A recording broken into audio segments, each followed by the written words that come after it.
Yes, I know. Valentine's Day is the talk of the town. Are you sick of it yet? And what would Valentine's Day be without a little bit of chocolate? It's not Valentine's Day without chocolate. You didn't really think I would skip out on chocolate, did you?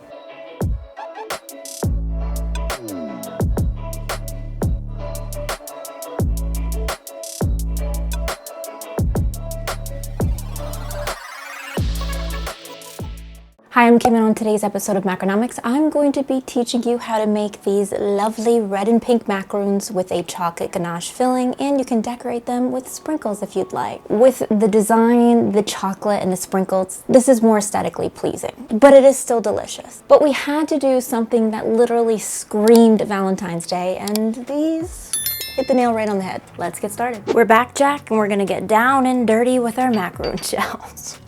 What? You know how this starts every single time. I'm gonna make sure that you'll be able to memorize and do this recipe in your sleep. So to a bowl of a stand mixer, a bowl of a hand mixer, add your egg whites and your cream of tartar and your salt, and whip it up on high until the egg whites are nice and foamy. Then you can turn your speed to low and slowly add your granulated sugar all at once.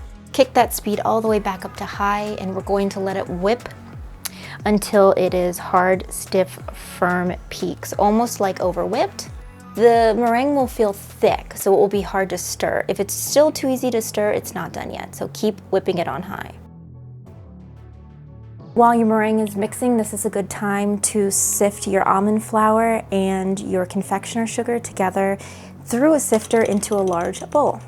So add your almond flour and your confectioner sugar and sift that to get all of those clumps out, because we want these shells to be smooth as a baby's bottom. Once that all is sifted through, you can give it a little final stir to combine the dry ingredients and fold in your meringue.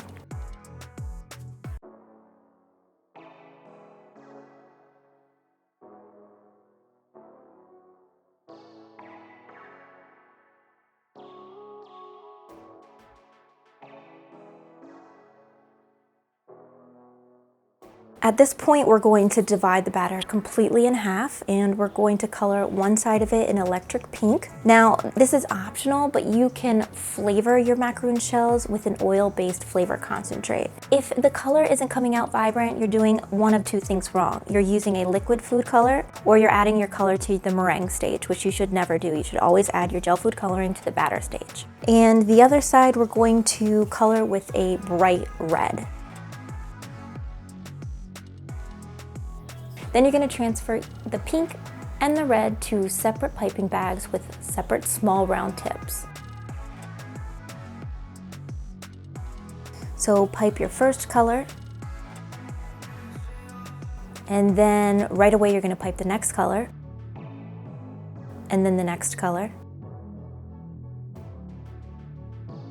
and then the next color, and you want these to be 1.5 inches in diameter. Now, keep in mind that the French meringue method will spread a little bit, so leave about 1/4 inch, because that's how much it's probably going to spread.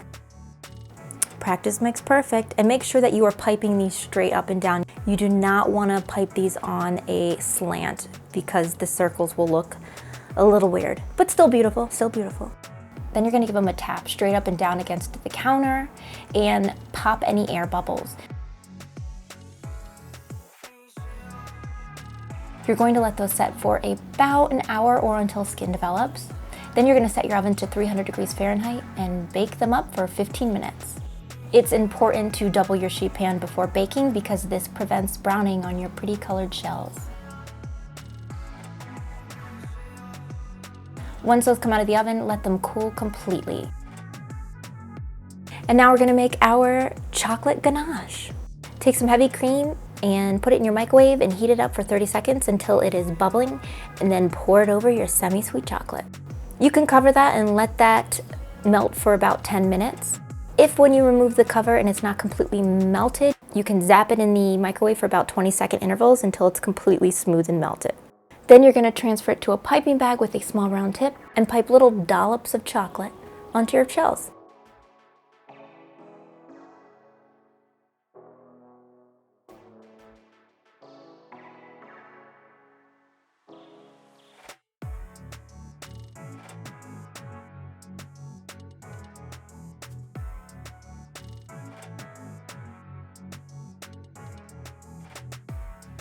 And we're decorating these guys with fancy sprinkles, Daddy's Girl. These sprinkles are really cool. They are a little bit on the pricier side, but there are some other sprinkles out there that are a cheaper price alternative that are just as good. You can put it into a pan like this and put them on their side, and then just sprinkle all the sprinkles all over it. Now, sprinkles are definitely optional, and they're more there for the aesthetic and if you're a sprinkle lover.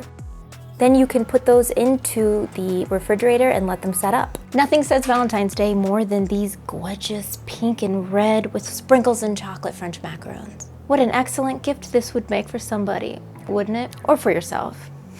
These are the epitome of Valentine's Day. Touchdown! Nothing says Valentine's Day more than pink and red with sprinkles and chocolate. And they match my flowers. Huh.